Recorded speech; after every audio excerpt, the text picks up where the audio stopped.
सांसद जी ये चर्चा तब कर रहे हैं जब उनको लग रहा है पूरे क्षेत्र में कि आरक्षण एक बड़ा मुद्दा देश के अंदर, केवल उनके लोकसभा क्षेत्र में ही नहीं, देश के अंदर बड़ा मुद्दा बनकर के उभरा है और 27% हम आरक्षण दिला देंगे ओबीसी समाज के लोगों को। ये अब चूंकि चुनाव चल रहा है, चुनाव में उनको विरोध का सामना करना पड़ रहा है, तब उनके जहन में ये बात आई है।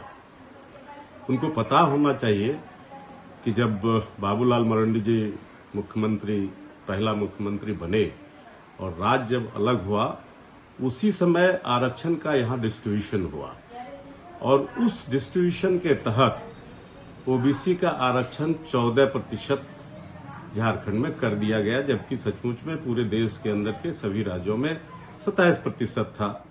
तो उस समय से भारतीय जनता पार्टी के नेताओं को माननीय सांसद जी 15 वर्षों से यहाँ लगातार प्रतिनिधित्व कर रहे हैं गोड्डा लोकसभा का, और भारतीय जनता पार्टी में बहुत ही अच्छा पकड़ है। तो उतने दिनों से इनको याद नहीं आ रहा था कि यहाँ 27 है तो हम 27 कराने की बात करें। जहां तक और इसको मैं आगे ले जाना चाहता हूं, पिछले चुनाव में हेमंत जी ने इस मुद्दे को पकड़ा और अपने चुनावी मैनिफेस्टो में उन्होंने कहा कि यदि मेरी सरकार बनेगी तो मैं यहाँ के ओबीसी को 27% आरक्षण दूंगा और दूसरे जातियों को भी 2%, 1% बढ़ाऊंगा। और उन्होंने अपने किए हुए उस चुनावी वायदा के अनुसार झारखंड विधानसभा में उसको पास भी कराया और पास करा करके उन्होंने भेजा, जिसको गवर्नर के यहाँ से टर्न डाउन करा दिया गया। उसमें निश्चित तौर पर भारतीय जनता पार्टी के झारखंड के नेताओं का ही हाथ है। यदि इनकी मानसा क्लियर थी तो उस समय बैठ करके गवर्नर के यहाँ कराते।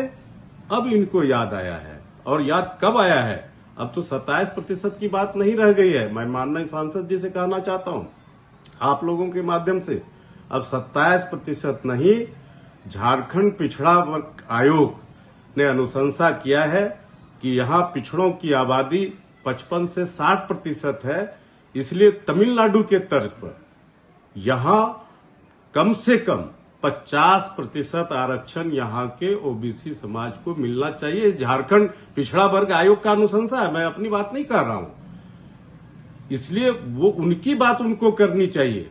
लेकिन अब देर से उनको ये सब मुद्दा दिखाई पड़ता है। और जब हम लोग पिछले समय में गए थे उनसे मिलने के लिए कि जाति आधारित जनगणना हो, और आपकी जब पार्टी सरकार में नहीं थी, मोदी जी नहीं थे, तो यही मोदी जी चिल्ला चिल्ला के बोलते थे, राजनाथ सिंह जी बोलते थे और उनके सांसद बोलते थे सदन के अंदर सदन के बाहर कि हम जाति आधारित जनगणना कराएंगे। और इसलिए कांग्रेस को ओबीसी समाज के लोगों ने छोड़ा था और भारतीय जनता पार्टी पर भरोसा किया था।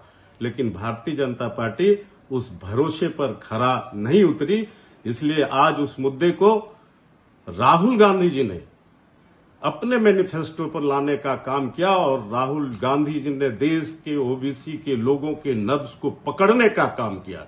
और छोटी हो सभा, बड़ी हो सभा, चाहे उनका चुनाव मैनिफेस्टो हो, सब में उन्होंने कहा है कि हम जाति आधारित जनगणना कराएंगे। और इसलिए पूरे देश का पिछड़ा वर्ग आज कांग्रेस की तरफ देख रहा है और इसी उम्मीद के साथ कि निश्चित तौर पर अब जाति आधारित जनगणना